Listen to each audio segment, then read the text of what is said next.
Daniel Jeremiah releases his newest mock draft, and he has the Jets taking two players that we have talked about on this show before, so let's get into it. Who does he have the Jets taken with their two first-round picks? J-E-T-S, Jets!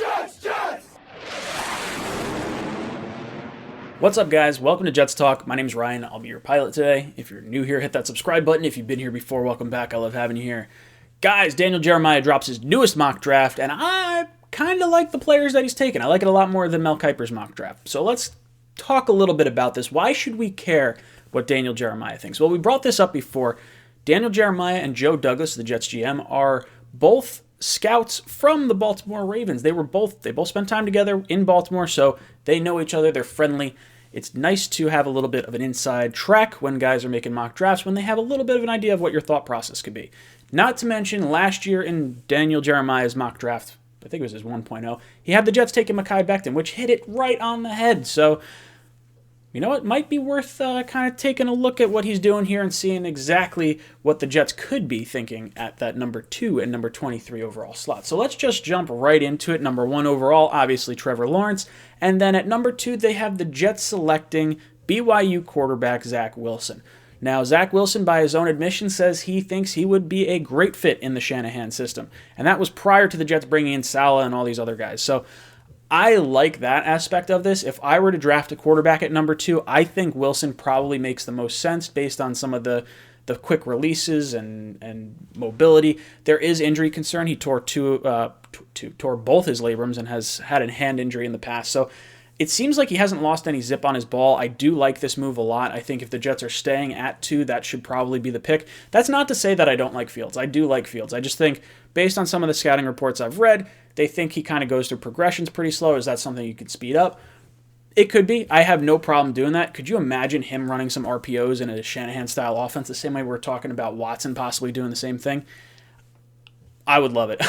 I like it either way. But I think quarterback at 2, and specifically Wilson at number 2 overall, I think makes a lot of sense for the Jets, the way they have kind of formulated their structure of their team. And then also it just sort of makes sense because then Joe Douglas loves his draft capital. He's not trading it away. He's holding on to it. He's taking his quarterback. He didn't draft Sam Darnold.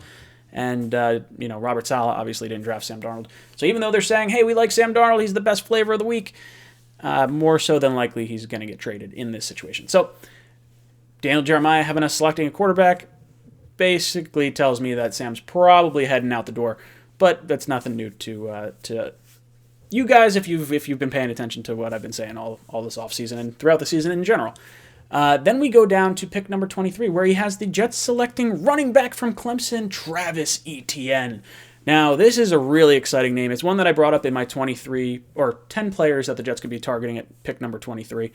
And running back-wise, I don't love going running back in the first round, especially when the Jets have as many needs as they have.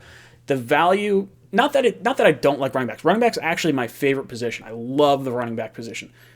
But unfortunately, with the way the NFL draft works, you have a 5th-year option in the first round of the NFL draft. And when you get to the 5th-year option on players, when you have a running back on their 5th-year option, they are going to be making a significant amount of money compared to their cohorts in the running back free agency room and everything like that. So it's a lot of money to pay for a rookie when you can take one just one round later and pay him significantly less. So for me, I like running back at 34 like 10 times more than running back in the first round. But if you had to take a running back in the first round, you're probably looking at Najee Harris or Travis Etienne. And Etienne out of the backfield, the guy's going to be an elite back. He's exciting to watch.